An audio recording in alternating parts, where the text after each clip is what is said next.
Hey, what's up, guys? I wanted to talk about my classic physique prep, my natural classic physique prep for 2020.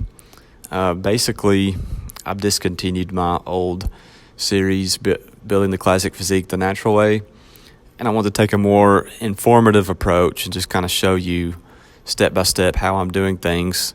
And this video is going to be about phase one.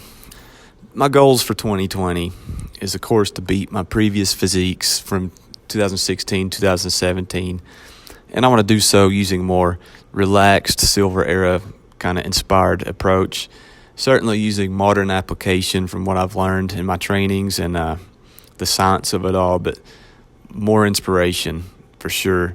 And I just want to have fun, you watch Pump and Iron for the first time, like a lot of us, and you're like, man, I have to try that. So yeah, I just want to have fun getting on stage and getting ready to be on stage, and knowing you have a show and something to train for just makes training extra fun. You got to try it sometimes. Anyway, here's my routine. Tuesday, I'm doing full body routine, by the way. It's a heavy, light, medium routine, and I stagger push-pull legs, which muscle groups get the heavy, light, or medium treatment. So on Tuesday, we're going heavy on the push movements. We're going light on legs, and I skipped medium. We're doing medium pull work. We're training abs and calves after every workout, and doing 16 minutes of medium intensity, steady state cardio.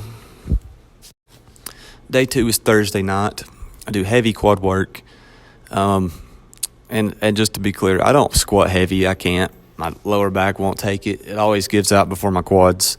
I'm not set up well to squat, so yeah, I do front squats, but normally I pre-exhaust them with leg extensions and then do some lunges or something to kind of finish them off. So heavy as far as what I throw, the intensity I throw at them, but not heavy weight, just because, to be honest, it's just not for me. And I'll do medium pull work, light push work, calves, abs, and of course the 16 minutes steady state cardio, medium intensity. Then on Saturday's treat meal day.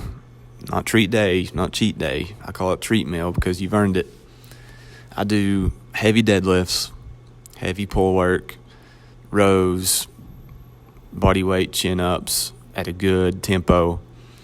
I'll do medium quad work, light push work, of course abs and calves, and notice I do higher sets per body part. So the treat meal goes to the extra volume. The extra volume means a longer workout, so I don't do cardio. I want to be in and out of the gym in under 2 hours for sure to reduce cortisol and just fatigue in general. Now, speaking of cardio, basically here's what I'm doing. I've got 3 outdoor walk and jogs I do. Just kind of try to improve my time. Like right now I'm doing 2 laps around my neighborhood, and I'm about to bump it up to 3 laps, and I just try to improve my time and endurance. Not just cardio and vascular endurance, but I tend to get shin splints, so I'm working my way up to being able to jog at a pretty good pace again.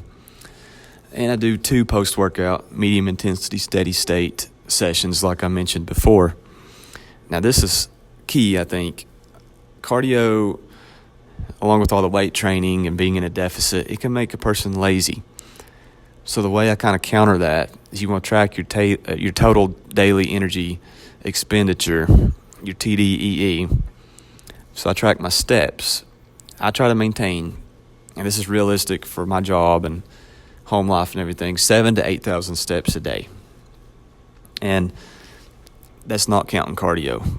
That's not counting my time in the gym. So if I take my watch off. Well, I don't take it off, but I don't count those steps. So if I can hold myself accountable and still get 7,000 or 8,000 steps a day, that means I'm not being lazy and I'm sitting on the couch more than I should. As far as nutrition, I'm just eating the same basic stuff everybody eats when they get lean. I'm using grass-fed beef, organic eggs, stuff like that. And I am eating, though, dinner with the family every night. This is a different approach than I've used before. It's one way I'm being more relaxed, having more fun, being less food focused. And of course, I have to watch portion sizes. I can tell you, my wife appreciates, me actually eating what everybody else is eating. And whether it's a casserole or if we are eating something like chicken and broccoli, it just kind of means a lot to eat the same thing that your family's eating. So I'm going to do that as long as I possibly can. Now let's talk about supplements. This is where I might offend some people, might get some people confused. I'm basically trying to not use supplements, or at least I'm using the minimal amount of supplements. I'm taking a multi-mineral. I'm not using whey protein except in emergency situations. When for example, if I'm watching my girls by myself, I don't want to cook a meal, leave them alone, and then take 10 or 15 minutes to eat the meal. Then it might be just practical to have the shake, So it's not a daily thing having a shake for me, much less some people take them several times a day. I'm sticking to real food, and that's the silver era way. They had minimal supplements back then. And yeah, pre-workout, no. I don't want to take powders when I don't have to. They're not regulated. I think they can slow down your digestion and stuff. So I'm just doing good old-fashioned coffee, and I love coffee, and it's cheaper as well. Pre-workouts, the prices honestly get ridiculous. Save your money and just drink coffee. And I've got my favorite coffee place listed there, the Coffee Company in Elizabethton, Tennessee. Shout out.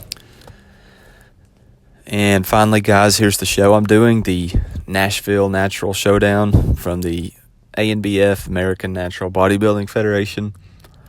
I'm a big fan of that federation and the way they do things and the way they represent natural bodybuilding with a lot of integrity. And, of course, I'd love to win that pro card, but really I'm not doing this for any judges or any pro card. I'm doing this to represent my idea of what healthy bodybuilding inspired by the silver era should look like. And that's why I'm competing in classic physique. I have no interest in putting on a G-string and doing open bodybuilding. It just isn't aesthetic to me. And I have no interest in men's physique. It's a cool division, I think, for a lot of people, and I've competed in it before myself, but it's classic physique or nothing for me. And speaking of physique, here's my physique. This was at about 192 pounds back in January. And I'm 185 as I'm speaking today in February. And I started at 197, and I expect to be around 170, 168 on stage. We'll see. But I'll release a video at the halfway point of prep, and certainly there'll be some changes and definitely changes in my physique. So I'll talk to you guys then, and in the meantime, check out my revamped website, 413barbellclub.com, and join that free club if you haven't yet. We'll talk to you later.